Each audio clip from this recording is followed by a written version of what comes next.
नमस्कार, मैं प्रेम पंचोली। आज फिर एक और संवेदनशील मुद्दे पर बात करने जा रहा हूं। मुझे विश्वास है कि आप सभी की प्रतिक्रिया इस बहस को सार्थक बनाएगी। जस्टिस सूर्यकांत महोदय ने जब कॉकरोच शब्द का कहा, तब से पूरे देश में मुद्दों पर बात होने लगी, वरना देश भर में मुद्दों पर सन्नाटा छा चुका था।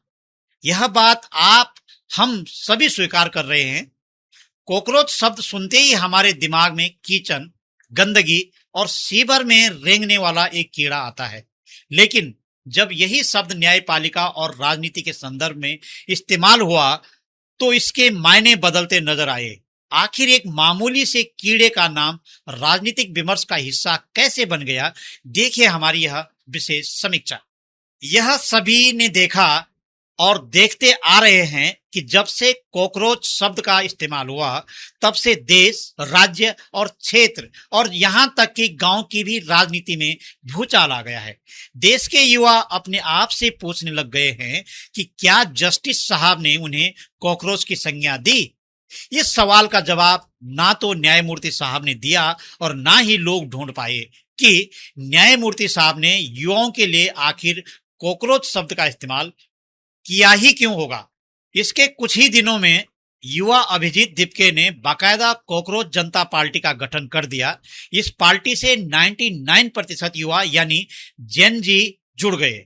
यह अभियान कैसे कैसे फैला, जिसका मालूम सभी को है कि कुछ दिन सोशल मीडिया में अभियान चलाया गया। अपने देश लौटने पर अभिजीत दीपके के नेतृत्व में देश की राजधानी दिल्ली के जंतर मंतर पर क्या हुआ, जो पूरी दुनिया ने देखा। भारत के शिक्षा मंत्री को इस्तीफा देना पड़ा और बहुत कुछ। फिर भी सवाल खड़ा है कि कॉकरोच तो किचन में गंदगी फैलाने के लिए आता है। कॉकरोच 100% गंदगी में रहता है, सीवर आदि आदि में रहता है। जब कॉकरोच की स्थिति इतनी खतरनाक है, तो अपने देश का भविष्य यानी युवा इतना गंदा तो नहीं हो सकता है साहब। अब इसके दो मायने निकल रहे हैं। क्या मैं कॉकरोच हूं या वह कॉकरोच है। यानी कि यदि कोई कॉकरोच है तो जरूर वह समाज की बात कर रहा होगा या भ्रष्टाचार पर बात कर रहा होगा। यह भी स्पष्ट हो गया कि कॉकरोच कोई ढलती उम्र वाला हो नहीं सकता, बल्कि कॉकरोच युवा होगा जो देश और समाज का भविष्य लिखेगा, जो नया अनुसंधान करेगा, प्रगति की दिशा में देश की बात करेगा। ऐसी अब स्वीकार्यता बढ़ने लग गई है। दरअसल कॉकरोच को हिंदी में तिलचट्टा, सतपथ, झिंगुर कहते हैं, पर आमतौर पर कॉकरोच तिलचट्टा ही है। यह कैसे पैदा होता है, कैसे गंदगी फैलाता है, यह अभी बात आगे बढ़ रही है।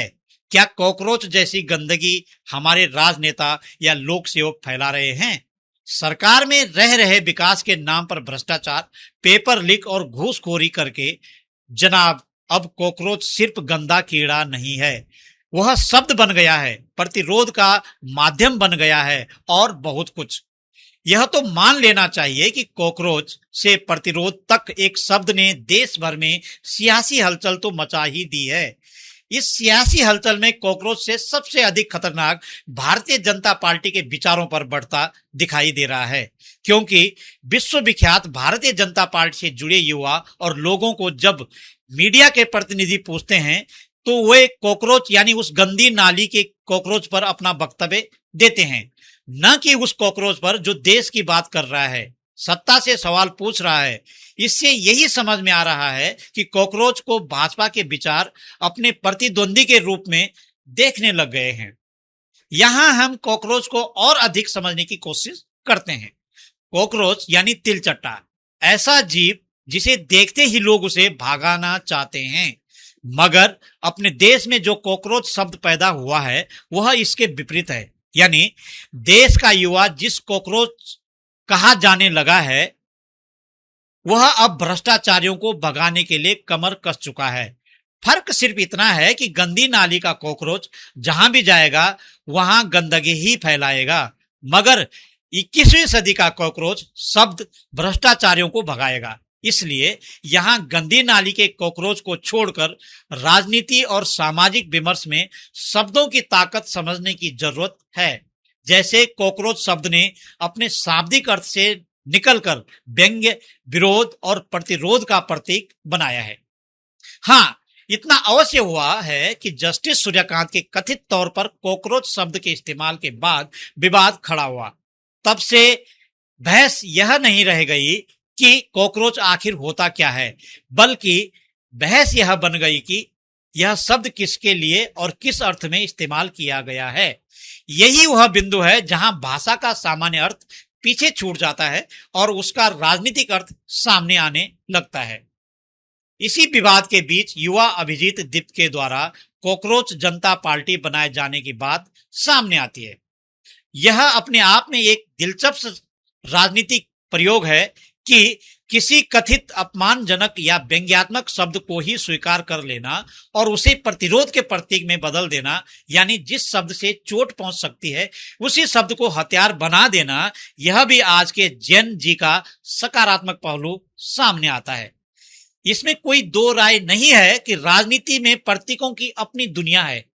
कोई कमल चुनता है, कोई हाथ, कोई साइकिल वगैरह वगैरह, और अब अगर कोई कॉकरोच को अपना प्रतीक बनाने लगे तो इसमें भी कोई संदेह नहीं होना चाहिए। साहब, सवाल वाजिब है, क्या कॉकरोच गंदगी का प्रतीक है या मुश्किल परिस्थितियों में जिंदा रहने की क्षमता रखता है? क्योंकि कॉकरोच की एक खासियत यह भी है कि वह बेहद विपरीत परिस्थितियों में भी जीवित रह सकता है। यहीं से इस पूरे प्रकरण का दूसरा पहलू सामने आता है कि किसी व्यक्ति, वर्ग या समुदाय के लिए इस्तेमाल किया गया कोई शब्द अगर अपमान के अर्थ में लिया जाए तो वह विवाद पैदा करता है, लेकिन वही शब्द अगर आज का युवा अपने लिए स्वीकार कर ले और उसे व्यंग्य या प्रतिरोध में बदल दे तो उसका अर्थ उलट भी सकता है। जैसे बीते दिनों जंतर मंतर पर हुआ और भारत सरकार के एक मंत्री को इस्तीफा देना पड़ा। सच में यदि देखा जाए तो यही भाषा की ताकत है। शब्द वहीं रहता है लेकिन उसका अर्थ बदल जाता है। दर्शकों, यदि मैं आपसे पूछूं कि क्या अब कॉकरोच सिर्फ कॉकरोच है, तो आप कहेंगे शायद नहीं। कम से कम सोशल मीडिया और भारत की राजनीति में तो यह शब्द एक सवाल बन चुका है। आप हमें क्या कह रहे हैं और हम उस शब्द को किस अर्थ में स्वीकार कर रहे हैं, इस पूरे प्रकरण में दिलचस्प यही है कि कॉकरोच का बेजा राजनीतिक इस्तेमाल हो रहा है, जो होना भी चाहिए, क्योंकि अपने देश में राजनीतिक संवाद लगभग समाप्त हो रहा था। कॉकरोच शब्द अब केवल न्यायपालिका से जुड़ी बहस तक सीमित नहीं रहा है। इसके बहाने राजनीतिक दलों, विचारधाराओं और खासकर भ्रष्टाचारियों की जब जब बात आएगी तब तब कॉकरोच सामने आता रहेगा। वर्तमान में तो इसे भारतीय जनता पार्टी की राजनीति पर भी प्रहार के रूप में इस्तेमाल किया जाने लगा है। कुल मिलाकर अब सवाल सिर्फ यहां नहीं है कि कॉकरोच कौन है, सवाल यह भी है कि कॉकरोच कहने वाला कौन है, सुनने वाला कौन है और उस शब्द का अर्थ तय करने वाला कौन है। या कॉकरोच एक कीड़ा है, एक शब्द है अथवा प्रतिरोध का नया प्रतीक है, यह तय करना अभी बाकी है। परंतु मुझे तो यही लगता है कि न्यायमूर्ति सूर्यकांत ने इसलिए युवाओं के मामले में ऐसा बयान दिया कि देश के युवा जाग जाए, क्योंकि देश अंधविश्वास की ओर बढ़ता दिखाई दे रहा है। नया अनुसंधान कुछ हो नहीं रहा है, मुद्दों पर बातचीत नहीं हो रही है, बल्कि शून्यता का माहौल हो रखा है। भाषणों की लफाजी और भ्रष्टाचार सुनाई दे रहा है, संवादहीनता बढ़ रही है, राजनीतिक प्रतिक्रियाएं व्यक्तिगत दुश्मनी मानी जा रही है। ऐसी हालातों से देश का एक बहुत बड़ा वर्ग पिछड़ता नजर आ रहा है।